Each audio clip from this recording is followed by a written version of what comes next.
Hello po, kumusta po mga dudes sa lahat po ng mga Libra, sa mga bumabalik, bago at mga crosswatcher. Sa mga Libra, kumusta po kayo? Diyan po sa kabilang screen.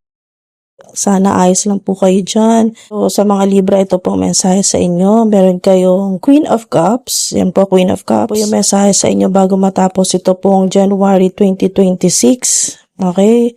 Mensahe po sa inyo bago matapos ang January 2026, Six of Pentacles. Wow. Oh, Ten of Swords. Mensahe para sa mga Libra bago matapos ang January 2026. Oh, Queen of Cups, King of Cups.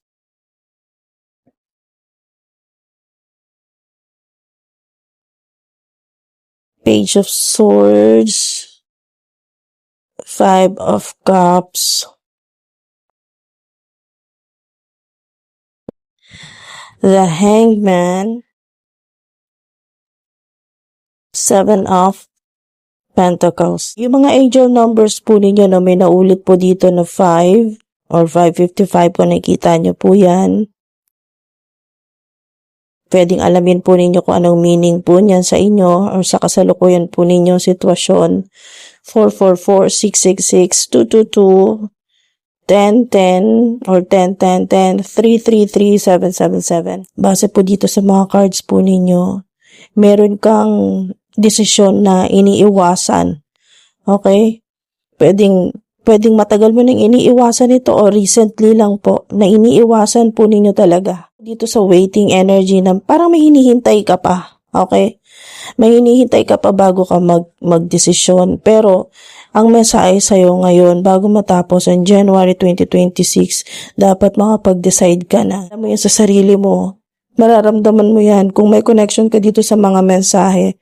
Alam mo, kailangan mo nang harapin. Ano man po itong kailangan mo ng pagdesisyon na at least bigyan mo ang sarili mo ng ilang araw bago matapos itong January. Pero kailangan mo na talagang mag-decide. Hindi na siya parang hindi na siya talaga makakabuti na patagalin pa. Okay?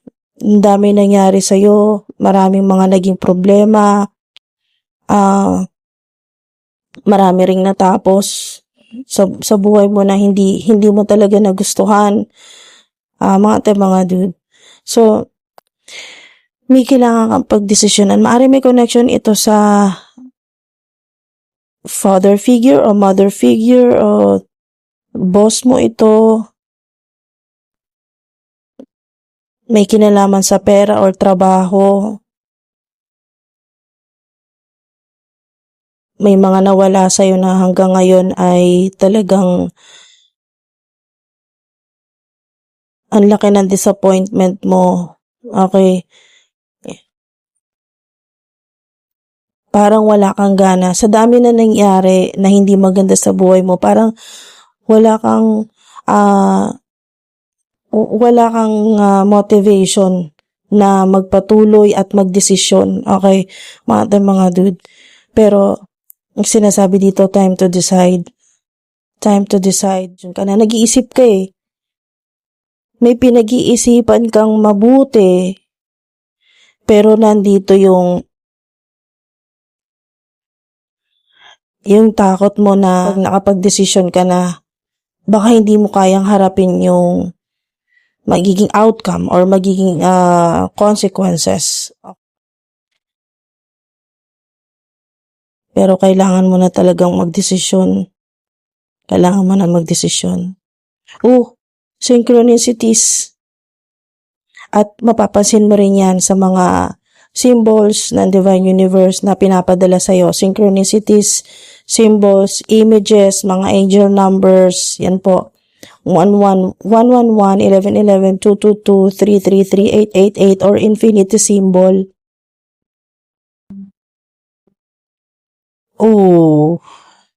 Maaring may kinalaman itong desisyon mo sa social media, internet, o faceless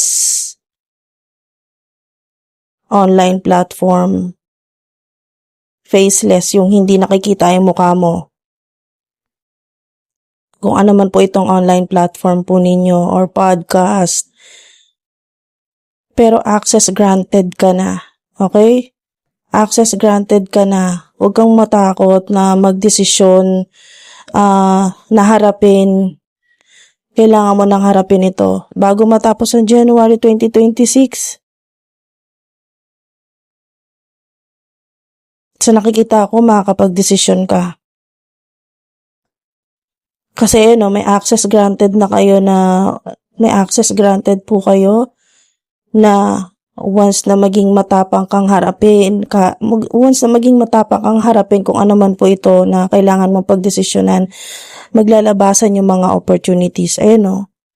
Marami yan. Access granted ka na. So, unlimited yan. Oh, yes, bottom of the deck. Hindi ko pa sinashuffle yan, kaya ulitin natin. Mga dude. Pero, nagpakita na sa inyo ang yes. Pero, hingi pa rin tayo ng clarifying card. Ano man po itong iniiwasan mo dahil sa fear-based thoughts or pag-iisip ng negatibo, be careful what you wish for. Kasi, access granted na kayo at nasa ilalim niya ay yes. Mga dude. Yes na yan, nagpakita na rin yan kanina sa inyo. Nasa ilalim ng be careful what you wish for. Ibig sabihin lang kung ano yung talagang hinihiling mo sa Divine Universe or kung ano man po tawag po ninyo, Father God. Don't overthink ito. Basta magdesisyon ka kahit natatakot kang harapin ito or kung ano yung magiging outcome nito. Kasi yes yan kung ano man itong hinihiling mo sa Divine Universe, granted Wish granted, access granted, yes.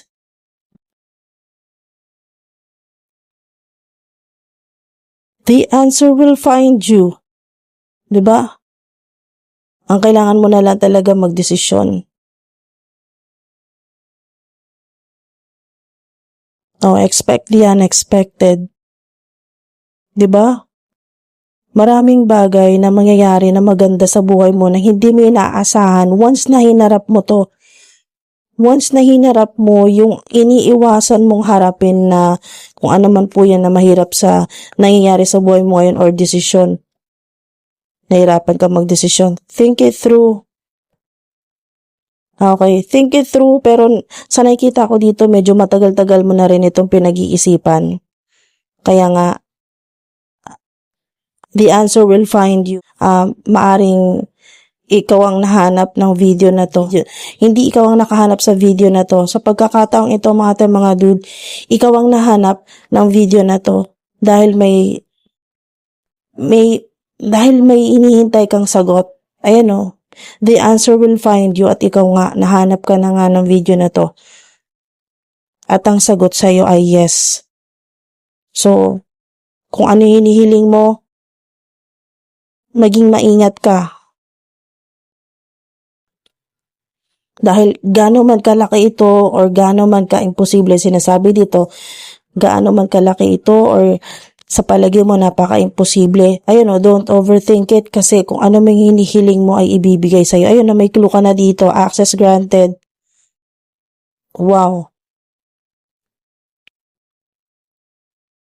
Kaya, let go mo yung kung ano mang naiisip mo na negatibo or negative self-talk or yung fear-based thoughts. Basta don't overthink it. Nararamdaman mo sa sarili mo na kailangan mo nang harapin, kailangan mo nang magdesisyon, medyo matagal-tagal ka nang nahihirapan, at mabigat yan sa dibdib mo or sa kalooban at sa isip mo.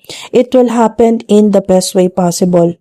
Ayan yung sagot sa'yo. Kung ano man yung tanong mo ngayon, kung ano man po itong nahihirapan kang harapin, it will happen in the best way possible. Yes yan, mga dude. Yes. Diba? Yes. Yes yan. Once na hinarap mo yan, mas magiging maayos ang sitwasyon mo. Don't hesitate. Don't hesitate. Ang ganda ng mensahe sa inyo. Yes ulit. Provided you say thank you. Okay? Kung ano man po itong kinatatakutan mo at harapin mo bago matapos itong January 2026. Provided you say thank you, ito yon. Kung anong hinihiling mo, ibibigay sa'yo at yes yan. Prepare for unexpected. Ito po yun. Prepare for unexpected. Diba? Ganda na mensahe sa inyo. Alright, so, wow. Interesting yung inyo pong reading at sana po may nakuha po kayo dito na mapakinabangan po ninyo, makatulong po sa inyo kahit paano mga dude. Maganda tong Six of Pentacles dahil kung ano man yung mga pinaplano po ninyo na yan po, na nagkahirap-hirap at lalong ito po sa Seven of Pentacles na talagang parang pakiramdam mo wala ka pang nakukuha. Kumbaga parang wala ka pang achievements at naikukumpara mo ang sarili mo sa mga tao na nasa paligid mo o nakikita mo sa social media. Mga dude, ito na yung panahon na makatanggap ka. Giving and receiving dahil kayo po ay napaka-generous, mapalabigay po kayo, mahilig po kayong tumulong. Yan po. Ito na rin po yung justice po ninyo. So ngayon naman makakatanggap ka, okay? Bago matapos ang January 2026, makakatanggap ka. So maraming salamat po. Ingat po kayo palagi mga dude. Hanggang sa susunod po.